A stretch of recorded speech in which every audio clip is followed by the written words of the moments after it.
President, first let me lend my voice in thanking this ad hoc committee that put this agenda together for the next Senate. It's a job well done. But I think, Mr. President, part of the things expected of us here is statutorily. Therefore, the aspect of it that concerns our people when it comes to representation, they have made certain suggestions to us. And I just believe some of these suggestions are not exhaustive enough. That is why this debate too is being, elicited.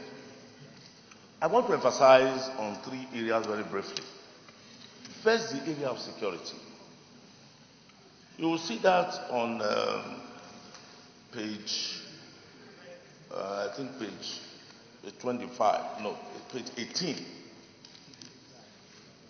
I think the legislation we have to go into, Mr. President, because in the 8th Senate we were inundated with a whole lot of briefings here by our security chiefs, including the NSA.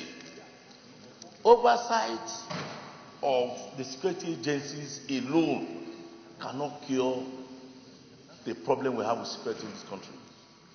All of the things that we are talking about here will amount to a nullity if the issue of security in Nigeria is not taken very seriously. Therefore, I want to urge the Senate that the suggestion that has been made by this committee, we have to look a lot deeper so that we come with very strict legislation that can improve on our security architecture.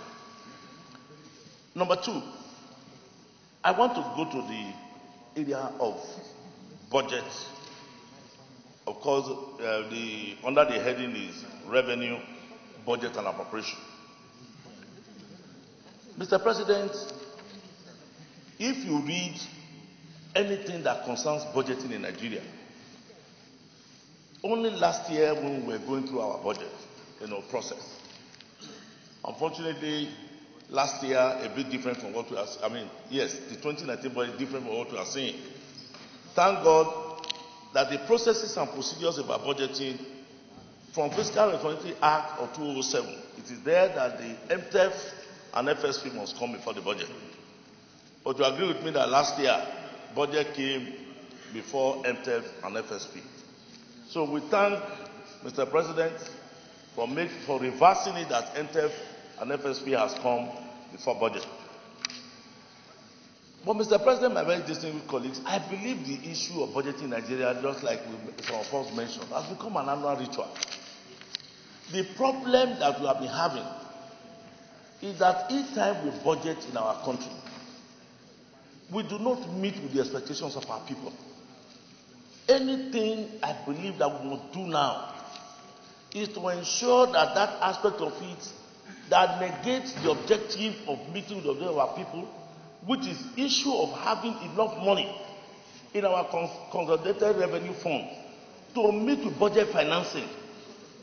Therefore, the area of revenue must really be visited with very serious legislation.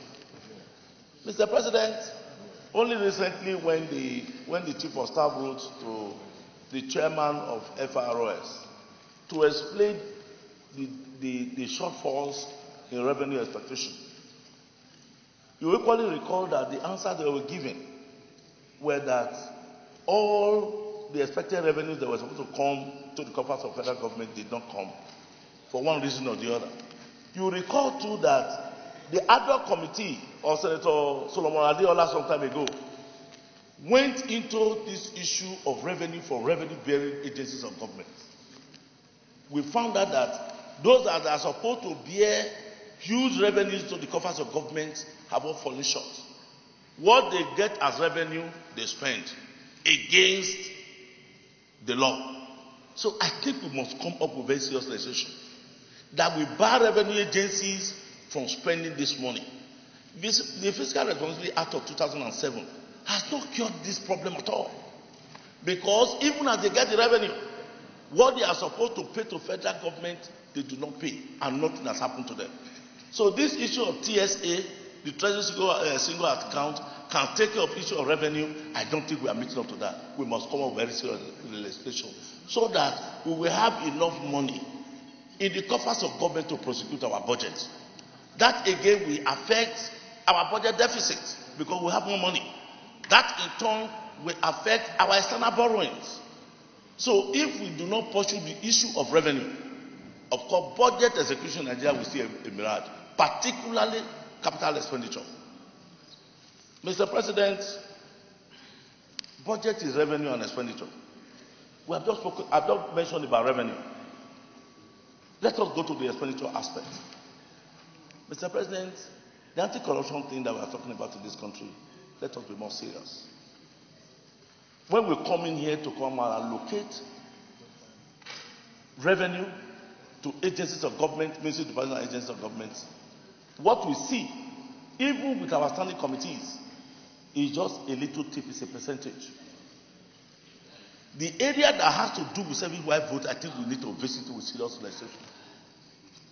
When agencies come to do budget appraisal or budget performance, what our committees see is issue of expenditure on personnel, on overhead and capital. But what has been appropriated under service-wide vote, which is occluded from the vision of the parliament, we too must go and visit it. Because the public account department, the committee is the one that is privileged to say this. And when we ask these agencies to come and account for this money, oftentimes they don't account for it. So this is not the place we are going to talk about them. So the issue of service-wide vote, Mr. President, let us look at it because it's a hidden area where huge sums of monies are located, and it is for unforeseen circumstances or expenditure, which of course is given by the Ministry of Finance and of course disbursed by the Accountant General of the Federation. So that area is a very huge area of leakage in our expenditure. That again, the legislation that we need to cure it, we must put it in place. Then, Mr. President, let us come to the issue of external borrowing. The DMO is the one that is charged with responsibility of borrowing money on behalf of federal government and state governments. Every time they come here with different requests, and then of course the Senate has always passed it to local and foreign debt. Mr. President, I want to take us back to the external borrowing that was done in 2013. That external borrowing that was done in 2013 came by way of approval of the National Assembly. And that money that was taken was $1 billion. It was supposed to be used for power reforms in the power sector, particularly gas to power projects. The prospectus so spelled, NNPC was supposed to take a chunk of that money, 100 billion, to ensure that gas to power project, was perfected for the benefit of Nigerians.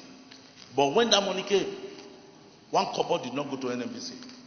The money was diverted. So the original prospectus for the borrowing for that Eurobond offer of $1 billion was missed. Today is a debt that is hanging on the necks of generations yet unborn in this country. Where did the money go to? Senator Jiro Melaya came up with a motion, and the resolution of this Senate was that the Public Accounts Committee and Power should go and investigate the matter.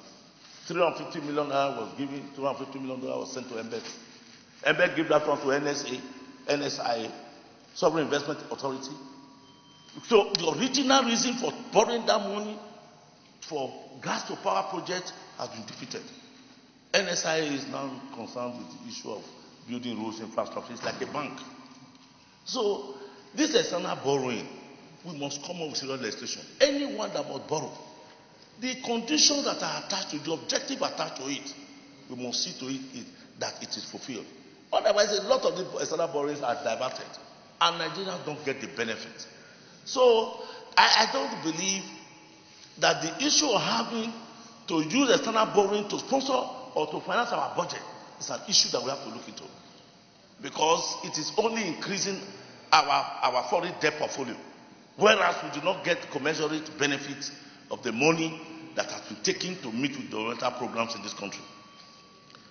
Then, Mr. President, I want to say that if we are serious about corruption, curing corruption in Nigeria, today, public spending The only law, apart from the constitution that we have, is the one that has to do with Fiscal Responsibility Act of 2007, passed by National Assembly.